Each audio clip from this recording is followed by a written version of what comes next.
Okay, before I start the review, I have to say I do not have any gameplay for this review. So people that are going to say, there's no gameplay, what the hell? Sorry, I couldn't get any gameplay. I can't record gameplay with the Wii, and I couldn't find any gameplay anywhere. So, yeah, sorry if you really want gameplay, but go find it somewhere else.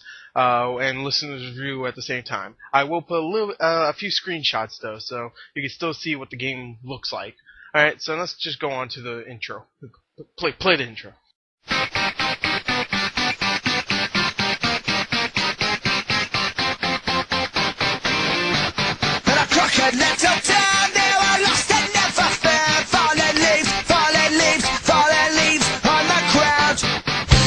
Okay, now the story in Batman the Brave and the Bold is really, really simple. Now I know I say simple, but this is really simple.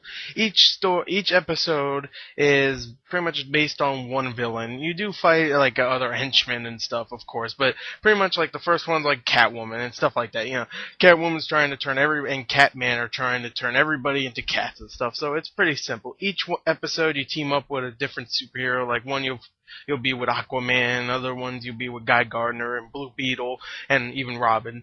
So the story itself really isn't what drives the game. So I'll just say right here, it's pretty mediocre, but it's not really there to make you go, oh, it's fantastic, like something like Batman Arkham Asylum. Don't think it's going to be like that, then you'll be fine. Alright, so let's go on to this. Yeah, I'm going to do it real quick, and then let's go on to the sound of the game.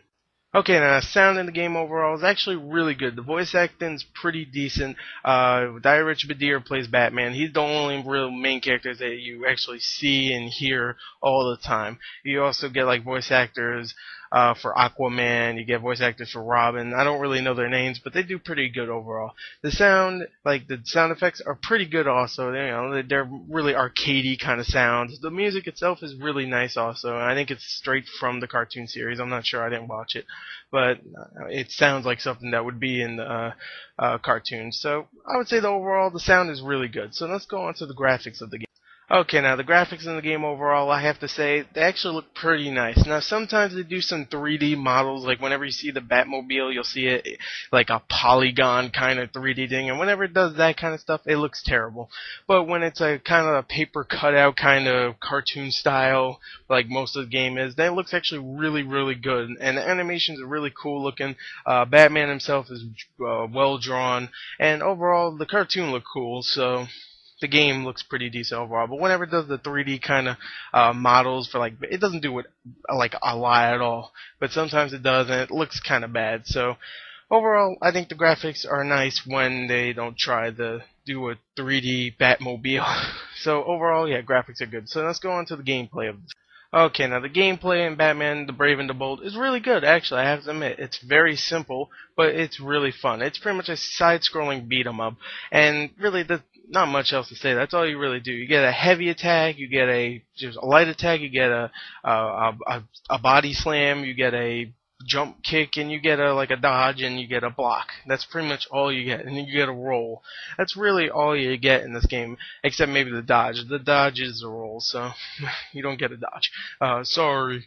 If that was like the game seller for you, sorry. There's no dodge, so go play some more Call of Duty, because this isn't the game for you. So anyways, overall, I really liked this game. I thought it was pretty fun. I didn't think it was fantastic at all. I actually think this could easily be on Xbox 360 or the PS3 as a downloadable game. But for a rental for the Wii, it's really fun. Get a buddy over because there's no real online for the Wii. I mean, there is, but it doesn't use it.